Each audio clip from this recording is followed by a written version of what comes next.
US President Donald Trump announced a major policy reversal, endorsing deployment of US-made Patriot missile systems to Ukraine via NATO partners, while issuing a 50-day ultimatum to Vladimir Putin for a peace deal or face 100% secondary tariffs on Russia and any countries doing business with Russia. Ladies and gentlemen, inside the country and around the world, welcome to SATV's International Affairs. My name is Rashid Kanchan. I have a very distinguished panelist today, Professor Dr. A.K. Enamul Haq. He is the Director General, Bangladesh Institute of Development Studies, BIDS, Planning Division, Ministry of Planning, Government of the People's Republic of Bangladesh. And we have our international affairs commentator Shamsul Alam Pantho, and from Washington we will have former ambassador and peace negotiator Norman Floyd Barnes. Let me start from the studio first today. Sir, President Trump has taken a surprising shift by supporting Patriot missile to Ukraine. How might this affect the future of US military aid policy and its relations with NATO? What I understood from the news at least is that this Patriot missiles will be purchased by the Germans, and he has allowed Germans to send it to Ukraine. So, still not a direct participation. President Trump, as usual, is making his business deal. What he is doing, he is earning his money to send it, but it is not a direct US government's own finance initiative. So, it is a German initiative. German government wanted to buy it and put it in the hands of the Ukrainian. That might give Ukraine more living time. In other words, under the pressure from Soviet Russia. So, I think they will have some time over to survive, because they are in difficult condition right now. So, I think that is the strategy. Second, my belief is that they need time to find out the way out. Sir, you are absolutely correct. Washington Washington Post has given us a news.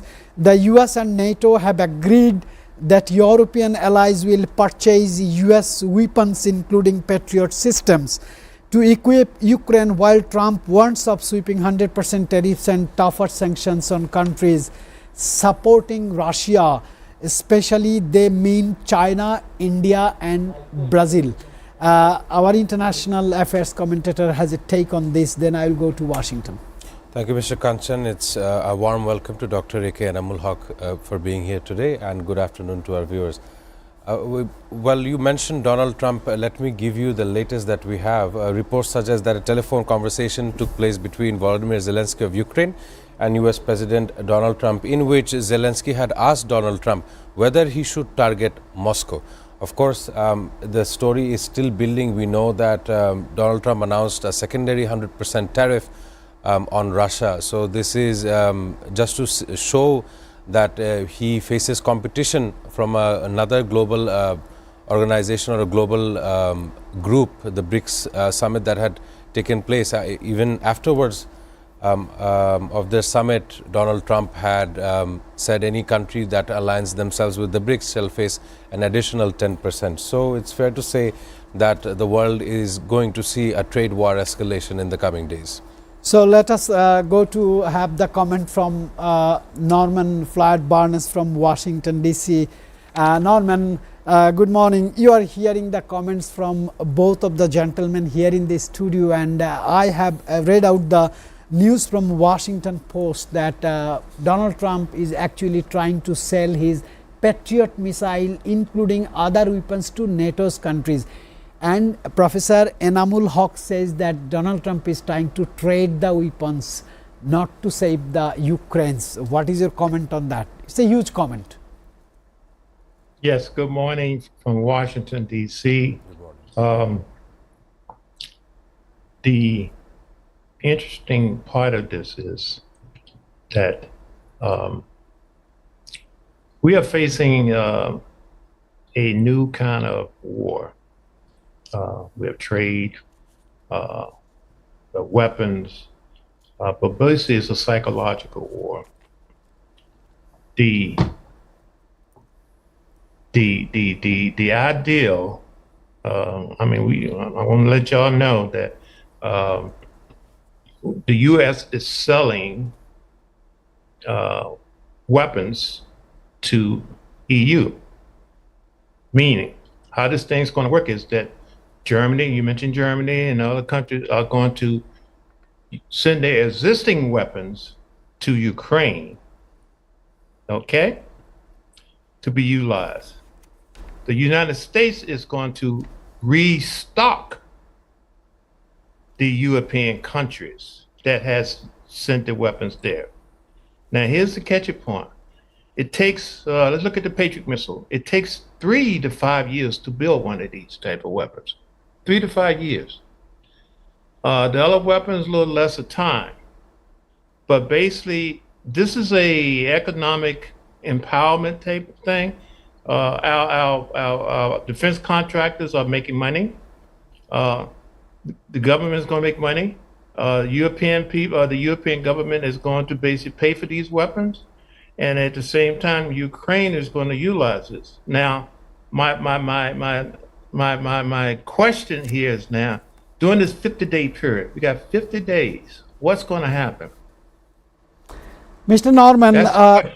Norman, it's a big question now to the other world leaders. What is the strategic, logical, technical and practical planning of these 50 days threat to Vladimir Putin? It is a big question, but I have a question to Professor Dr. Enamul Haq.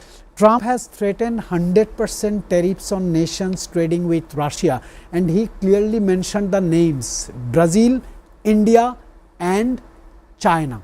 Do you think could this pressure tactic disrupt global supply chains or trigger a wider trade war? I think this is has been going on for quite long. Bigger trade war has started. Trump has initiated it.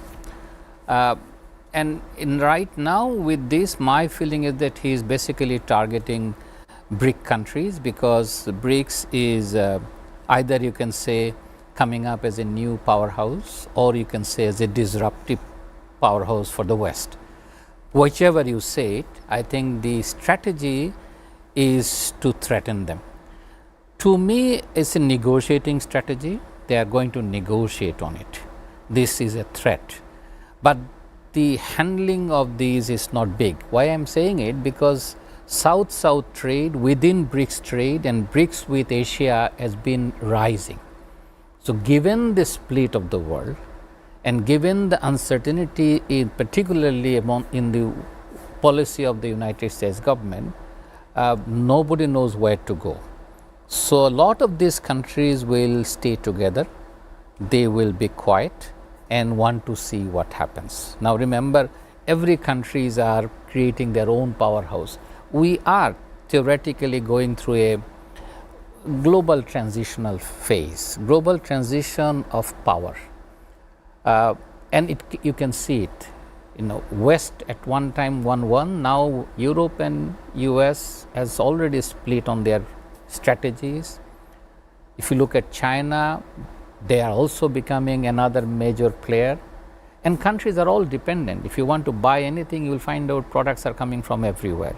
The global supply chain has been disrupted since the COVID, and countries have rearranged it already. This is an additional threat coming. So given this, I don't see it's going to disrupt, but it's not going to change the current trend, whatever is happening. BRICS is going to consolidate more. That's what they're going to try.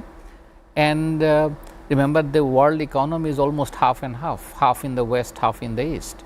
So I think it's a game strategy. I see it more of a, if you think about the Bretton Woods time, that was one time when under the post-colonial era, they decided to have certain, remember the GATT negotiation, it was on industrial product. And the reason it was on industrial product, because West had stronger industrial production system. So they needed a trade and free access. That's what they did. Very, very well explained.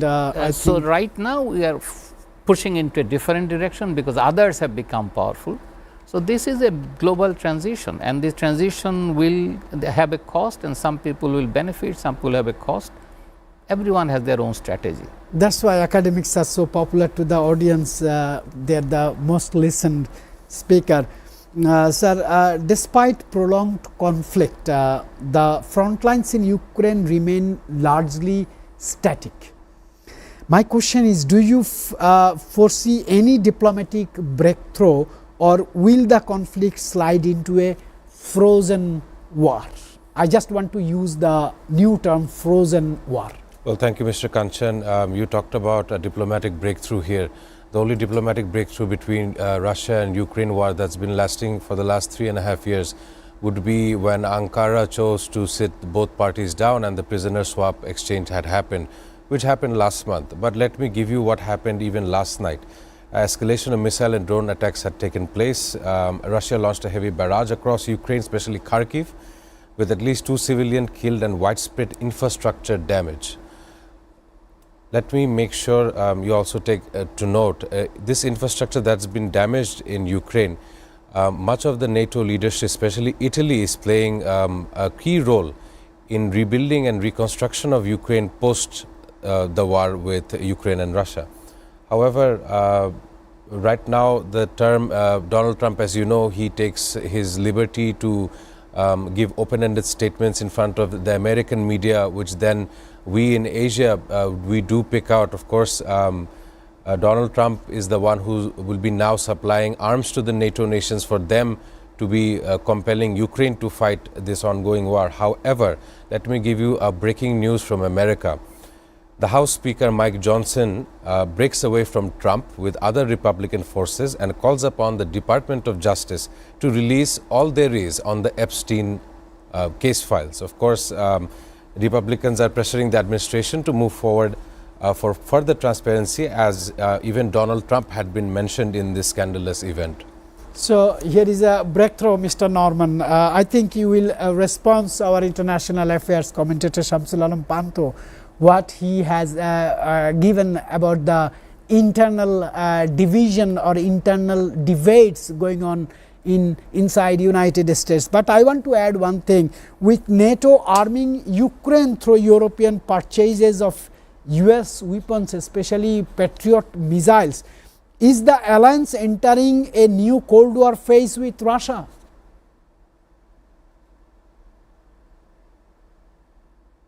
Can you repeat that last part? I missed the last part. Is the alliance entering a new Cold War phase with Russia because the NATO members and EU members are purchasing openly US Patriot missiles from United States of America? Okay. The Patriot, first thing I'll address the missiles. The missiles are not coming straight from the United States. They're going to come directly from the EU, existing weapons that's been in place. They're just going to restock their weapons. They're going to utilize what's over there because, like I said before, it takes 3 to 5 years to build a Patriot missile, and I don't think they have that time. We got a short window right now. We got 50 days.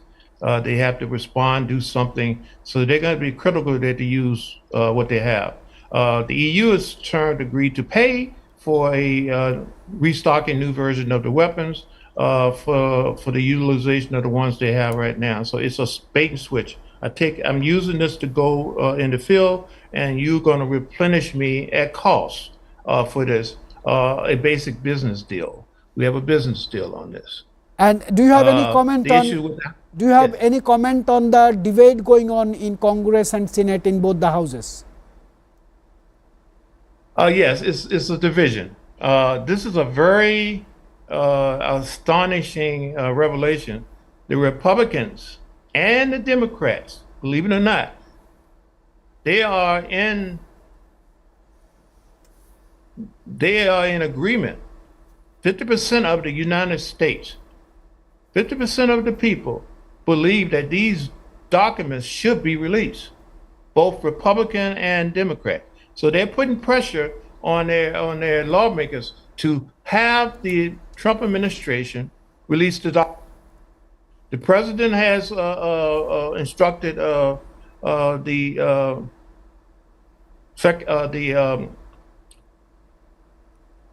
government to release credible information. Right, right? and The Attorney General. we have Yeah, seen the in Attorney the General. we have Yeah. yes, Mr. Norman, we have seen in the during the big beautiful bill, we have seen the JD Vance has to come forward to be decisive on the bill. Later, President has signed it and it approves.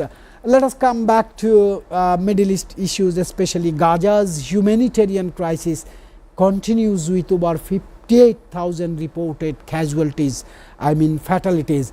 Sir, I want to ask you, how can international institutions effectively intervene without escalating the Israel-Hamas conflict, because Hamas area, I mean West Bank, is already destroyed?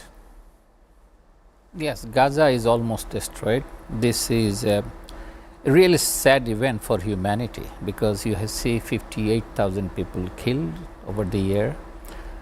It's continuing. Yesterday's night news probably was that shelling has killed people who were waiting for relief. So it's civilian people. So I think this is, I would say, for the whole humanity, this is a sad story, in the sense that killing is going on broad daylight, and there is nothing the world can do except for the wishful thinking from the United States. That's what I see the whole world. The whole world, they are fuming, in the sense they are not happy with it, but the whole world is helpless. And to me, it's a broader question whether the current international institutions are capable of functioning, because it's a great failure of these institutions. These institutions apparently cannot do anything, including relief operations now taken over by United States organizations, which means Red Cross and other organizations are all useless organizations in the sense. So academically speaking, I think this is a point where people should recount and look at the global institutions. Are these institutions functioning at all, or if they are functioning, are they functioning for certain interest group and not for others? So I think these questions should be placed, given the fact that almost 58,000 people were killed, and it's all known to everyone. It's not that people did not know. It's not only that 58,000, the area is under starvation. There is almost like a famine-like scenario coming, and this is a problem of few generations for them. So I would question the institutions themselves, because I think the whole world has failed. Everyone is watching, and they are watching because there is nothing they can do. So it's a helpless situation for almost everyone in the world. As per you, I was just doing an imagination of a huge campus, huge canvas, that a whole nation has been destroyed. Is it because of the ineffective activities by the United Nations, or the influence of Israel, or the strong influence and control of United States? This question for our international affairs commentator Shamsul Alam Panthu. Well, let me give you what has happened over the last week. We see the Israeli Prime Minister Benjamin Netanyahu meeting officials in the White House, even while pro-Palestinian people were throwing protests in front of it. And not only so, 14 senators posed in front of the camera, yet said nothing when Palestinian American Saifullah Musallet was killed by Israeli settlers. And in the face of the media, they are not saying any kind of comment. Mind you that Mr. Saifullah was born in America, in Florida. And such a death has shown how much the US administration is silent. And let me also add on to the fact, the number of 58,000 casualties, even 2-3 weeks ago, it was at 54,000. This only comes to show how far this war has dragged on. It's actually very meaningless. The loss of life there is no meaning to this. There is no situation in where any country or any side can say this was a win. In addition, the Israeli Defense Force reports sharp rise in soldier suicides. This was, of course, according to France 24, which is a media outlet in France, and they have said that various soldiers are now resorting to suicide, even after those who have fought this war against innocent children and women in the Gaza Strip. Not only so, right now the situation remains very volatile. Yesterday I mentioned the Hague Group trying to convene an emergency meeting in Colombia to target or to address the issues of international warmongering and the escalation in the Gaza front. So, I just need to get an answer from Mr. Norman.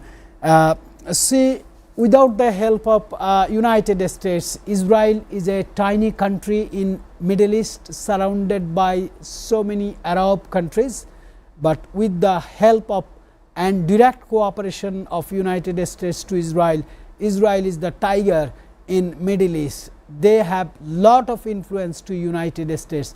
Can you mention us what is the influence over there? What is the reason over there?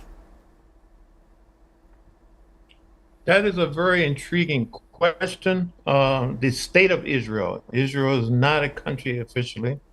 They are an extension of the United States.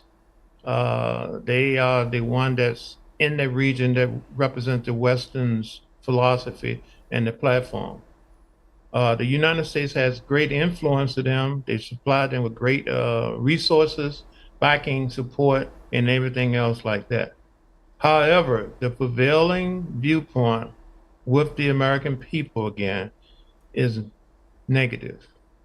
They think we need to stop the war. We need to get out this.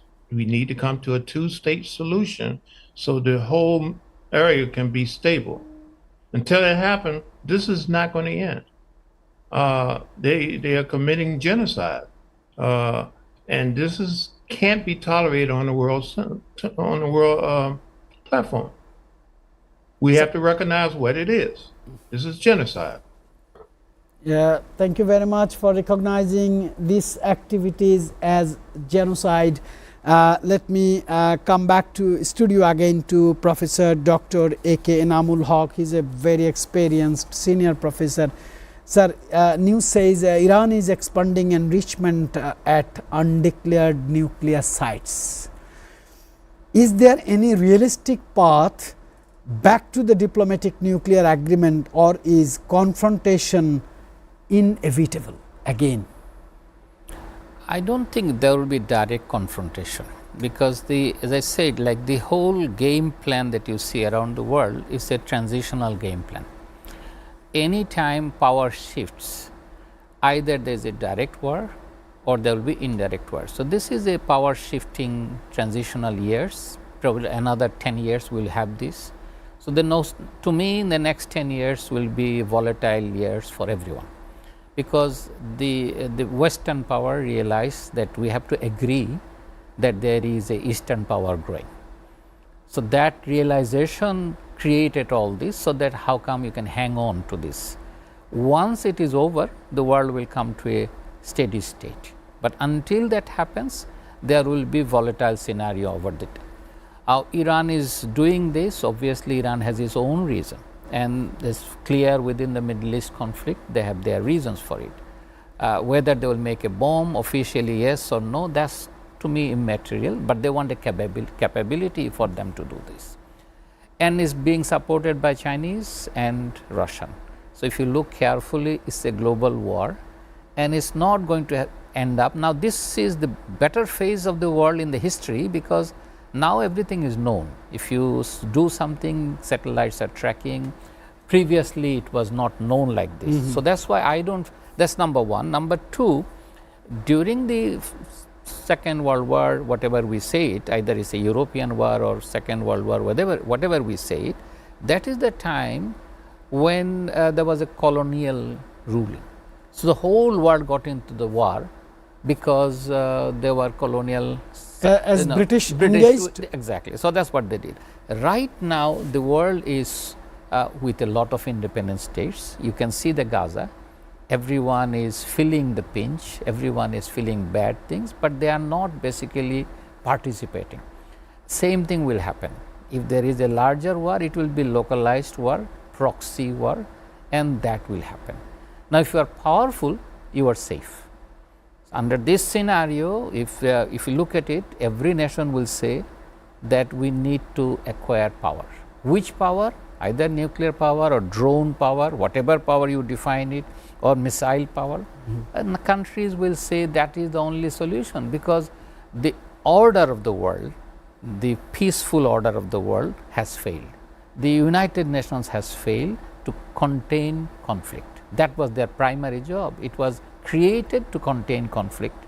It was created to stop spreading of conflict. And for the last 10 years, if you start from the last 10 years, they have not been able to do this. More conflicts are growing everywhere, and the United Nations is just making statements.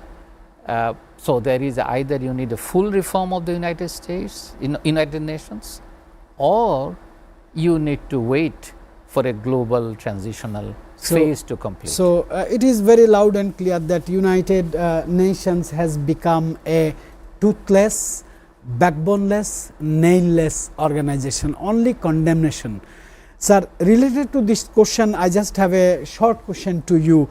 Iran's strategic axis or nexus or alignment with Russia and Syria is growing stronger. My question is, how does this alter the balance of power in the Middle East? We've had the 12-day war between Iran and Israel, and from what we understand is Iran is now more has a catalyst to create nuclear weapons, even if they did not have nuclear weapons according to the DGI of American intelligence. There wasn't any, but now I believe so that Iran would be better faced if they had a deterrence weapon or a weapon of deterrence, especially nuclear weapons. However, in a breaking news, we also see today that Iran seizes foreign tanker in the Gulf of Oman for allegedly smuggling over 500,000 gallons of fuel, according to Iranian state media. We've also touched upon the Strait of Hormuz, which handles 20% of the world's fuel trade through that specific route, and Iran exercises their guardianship of that area. And as per your question, the regional alliances it has, Iran is taking backup of China, is taking backup of Russia, both which are at a trade war with the United States. So it's fair to say that at this moment the Iranian leadership has voices in its own country that want the leadership to stay. Of course, it is a revolutionary government there as well. And right now the Ayatollah seems had released a khutbah as well, saying they would want to terminate Donald Trump as well. And news says that Iran is increasing its support to its proxies, yes, like Houthi, Hezbollah, Hamas, and Iraqi militias, Syrian militias. Ladies and gentlemen, will be very short break. There will be a short break. We'll come back soon.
Welcome back, ladies and gentlemen. Sir, we want to start from South Asia after the break. India is engaging itself in new trade and defense dialogues with US, Japan and Germany. My question to you, can India maintain its strategic autonomy while aligning more with the West? Because there is a background, India has lost all its neighbors. This is a strategic game. I would not say India would be eventually dependent on them. I think India has its own research and they have their own groundbreaking research, so they can do it. But I think it's a strategic game because they have been dependent on Russia for long. They realize that this could be a negotiating tool for opening to the West, so that's what they are going to do. I don't think on strategic defense India will negotiate with the West. That's not the best game for them. Do you find potential of India's smart move to West? I think India is, the way I see Indian state apparatus, they are very organized. Organized in the sense they don't take whimsical decisions. Indian state apparatus are very systematic. They depend on research and on guidance from the non-government, in other words, academics and researchers. That's their statehood definition. On every issue and every ministry, they have committees where advisors like us would sit. So given this notion of governance that in India happens, on strategic defense issues, alliance issues, India do not take once in a while decision, they take a systematic decision. So that's why this, I'm not worried about it. India is not going to change its long-term alliance with the Russian the way they had. They are building up their new alliances because the global world is changing and they want to make sure they don't succumb to the pressure of the Chinese either, because they know that they have to create this middle strategy.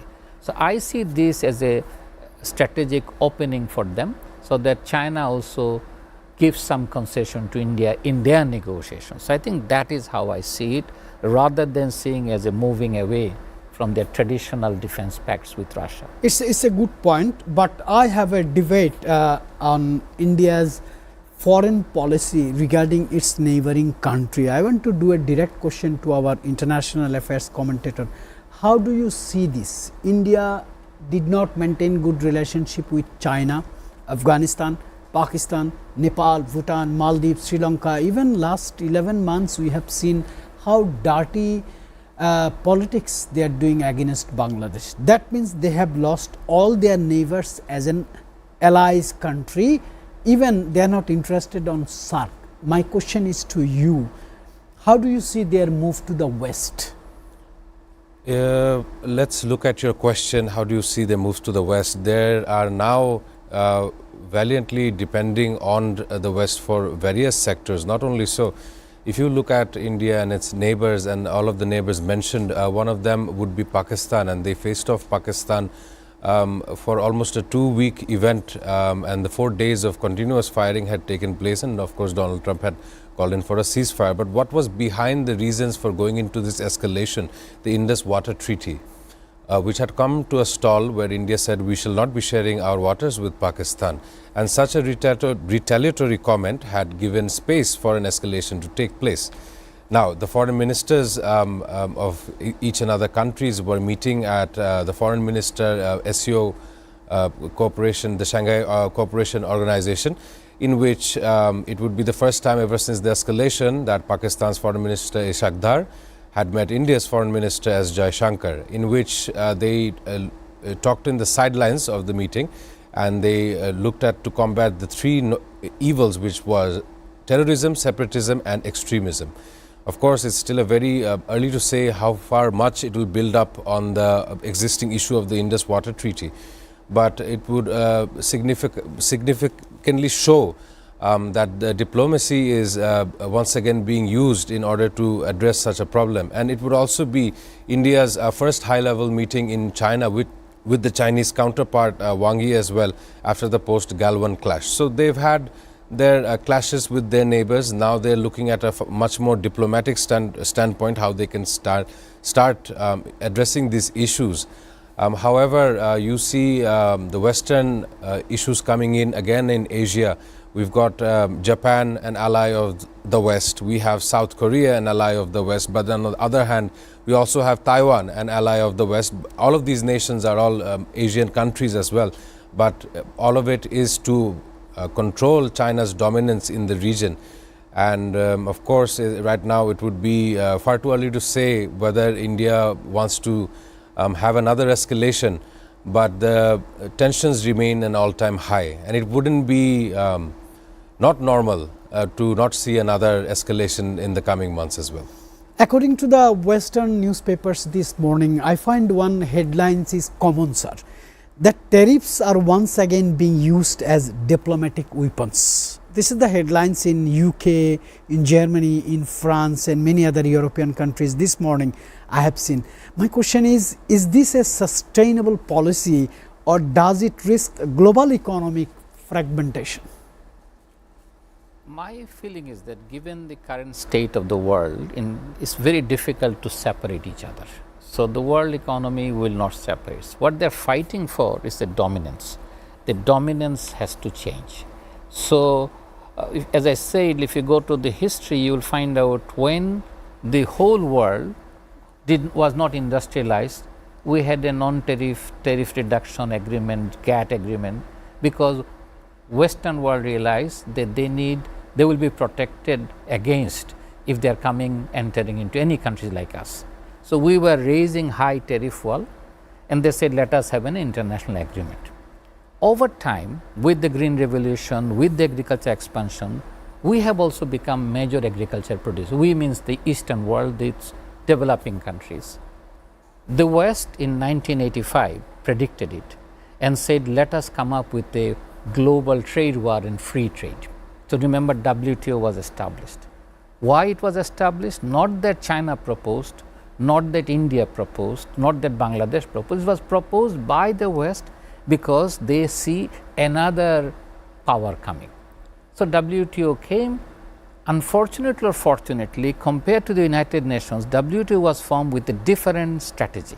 The strategy was that this time there will be no veto power. So in WTO there is no veto power, although they have now what they call consensus rule.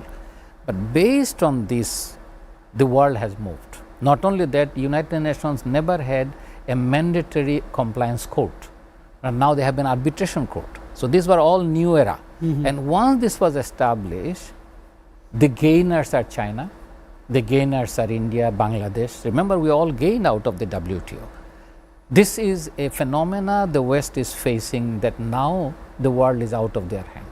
So they are trying a protectionist tool, which is tariff, in order to bring back a new negotiating principle. So it's a diplomacy. Remember, tariff is a prelude to diplomacy. I can see that, because the objective is bring back everyone to negotiating table and let us create something. The difficulty is this time the world has more eyes. Previously, the 5 superpowers decided everything. During WTO, they could not.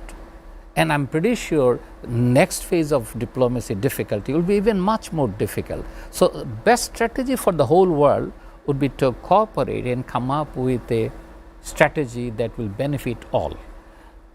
Dividing this, everyone will lose. So I think that is the lesson people should realize. Very well explained, and he made a very difficult thing to very easy to the people like us. People like us, we understood. Sir, as Professor Enamul Haq raised a question that China is going to be beneficiary. Am I right, sir? You said it. My question is, with China and India facing potential US secondary sanctions over Russia ties, my question is, what should these countries' economic strategy be moving forward? Because you understand one thing, US has a trade war with China, not with India. In this case, China and India in one basket, another side is United States. Do you think it will help China and India to come forward, to come closer, to strengthen their business? There was a time when we would look at China for a global manufacturing hub. Almost every item in the household had been and even now is made by China.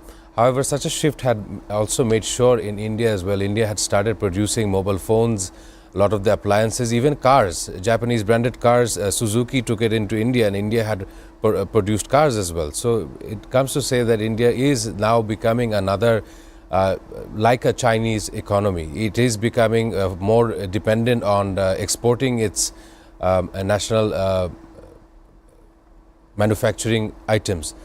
Not only so, you know, when Donald Trump had imposed a secondary tariff on Russia, Chinese foreign ministry had criticized it. Beijing calls this secondary tariff threat illegal and vows to strengthen ties with Moscow.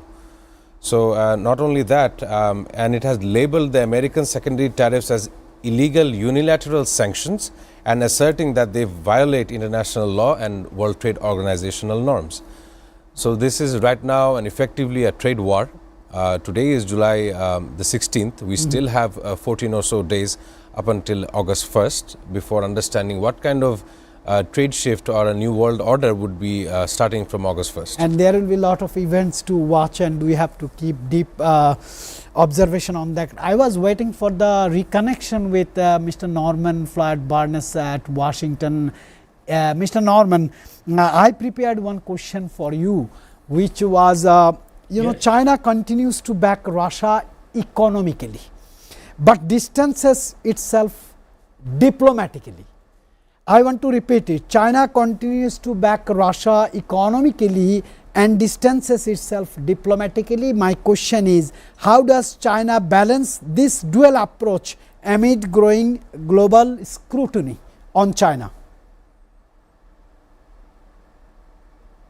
China, it's an independent sovereign country. Yes, they would support Russia, they would support North Korea, they would support Brazil, they would support the BRICS. However, China has its own agenda, and the agenda is country first, similar to how, you know, America first. Everything they do is regarding the Republic of China. So I have one more question, Mr. Norman, to you. The United Nations faces criticism for its limited role in Gaza and Ukraine. My question is, what reforms, if any, are urgently needed to make the UN more effective in modern conflicts? I will do the same question to academic Professor Dr. A.K.M. Enamul Haq. First, this question is for you, Mr. Norman. You are an experienced peace negotiator. Yes, the United Nations is going on growing pains right now. They are in a situation where they have to evolve or dissolve. Evolve or dissolve. They have to learn to be more. They have to be more involved instead of just being passive. I'm gonna use the word passive. They have to develop enforcement rights. They have to have ability to hold people accountable. Until they do that, they basically serves very little purpose. United Nations has to change. They have to transition to the modern day.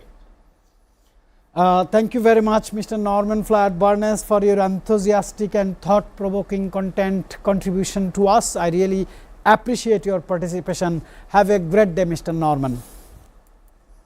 Thank you. Sir, as I said, I want to do an academic advice from you or comments. The UN faces huge criticism for its limited role in Gaza and Ukraine. My question is, what reforms, if any, are urgently needed to make the United Nations more effective in modern conflicts and wars? My way of thinking is not reformable. Now, there are hypotheses: bring India, bring Brazil, bring South Africa inside the veto group. This is not going to solve it. The primary problem of United Nations is that it does not have the legal authority to enforce anything. It depends on its member countries. If the member countries are willing to force anything, they can force it. But United Nations do not have a legal authority. Neither a legal authority as a court, the International Criminal Court and everything. These are voluntary in the sense that if I become a member, I become a member. But if I am not a member, you cannot do anything. So under this scenario, even if you bring these countries inside the what will happen? There will be less veto or more veto, which means the organization is not going to do justice. So that's number one. Second, if you think about reorganizing something, that's also with the WTO example, it also looks impossible because right now WTO is failing. So we have the new institutions like WTO, which is where there is no veto power, it's also failing in the sense that all the tariff war, WTO is being sidelined. So when WTO is being sidelined on the tariff wall and nothing can be done, so I can see that is a stopgap arrangement they are doing, but it's not going to solve much until and unless there is a political will among the global leaders that we follow certain norms. Everyone is defining international law as their own way. Right. What India is saying international law, United is saying is not true. Right. So given this, I don't think the current institution can be reformed or revised to extent that it can do what you want to do. Norman, do you have any addition or any advice what Professor Dr. A.K. Enamul Haq says on United Nations reforms or reorganizing this organization to bring to keep more positions in the conflict? Yes, as my colleagues just stated, they have to develop give him the granted authority to make change. They have to have authority for enforcement, and that can only come from the leaders. The leaders have to relinquish their sovereign government policies to say, hey, we have a greater good. The United Nations will oversee what we do. They will hold us accountable, and we will follow that. Yeah, thank you very much. Until that happens? Yeah. Yes. Go ahead, Norman. Go ahead, Norman. Now, until that happens, we are just chasing our tail, running around. It's just a ceremonial party. We have, it looks nice and sounds good and all that, but it means nothing. Yeah. So we need to get into the fact, well, we have some all power. All right, Change. Norman, we are running out of time, but there is a new kind of news is trending in eastern part of the world, China, Japan, Taiwan. I want to draw your attention, Mr. Shamsularam Pantho, because I think you can give a good answer on that. AI, artificial intelligence and cheap exports are once again under US and China tension. My question is, could technology become the real battleground of the next Cold War with Chinese trade policy and United States trade policy? You mentioned China and United States, and of course artificial intelligence. One of the companies that would be concerned here is NVIDIA. Of course, it's a graphic company. They produce semiconductors. It's produced in China. The raw materials are sourced in Asia, and it is quite so demanding in other technological fields in other countries as well. At this moment, let me add on here that America's ally Japan says China's military activity a grave concern in annual defense white paper. This is, of course, it highlighted the increasing presence of Chinese military around Japan in the past year, such as the near disputed Senkaku Islands, which China also claims and calls a DIU island as well. So there is tensions between the America's allies in Asia who are now taking a new stance against China in comparison with America as well. I'm sure Professor had something to add as well. I think you have something to add. No, I think I just want to raise one more issue related to this. See, if you noticed it last month or 2 months ago, American government has finally said that its own companies can do whatever they want to do and do mining, and the target is the international waters, which means they are saying that international organization like maritime organization has no power, and the American government has said we are going to protect you. So you now realize that the global world on AI, because raw materials are rare earth and they are now looking for, and they are looking for at the bottom of the sea, which means United Nations is also becoming another powerless organization, because this is going to happen. Government has declared it, and the new rule is going to come to a jungle rule like a colonization. They are now going to colonize the sea. Remember, only 2.5% of the global water is under sovereign nations. 97.5% of the global water is under UN Charter. But United States last 2 months ago has passed a new law under which they said US companies can go just like East India Company and do whatever they like. We will protect you. So another East India Company is coming, but this time it is coming from the I United really States. appreciate your very facts and figure based information. That's the beauty of an academician, and why we listen very carefully, because every single information you have given matters to think, to revise our thought process. Ladies and gentlemen, I appreciate my terrific panelists today. I appreciate Mr. Norman. Thank you to watch our program. I'll see you tomorrow.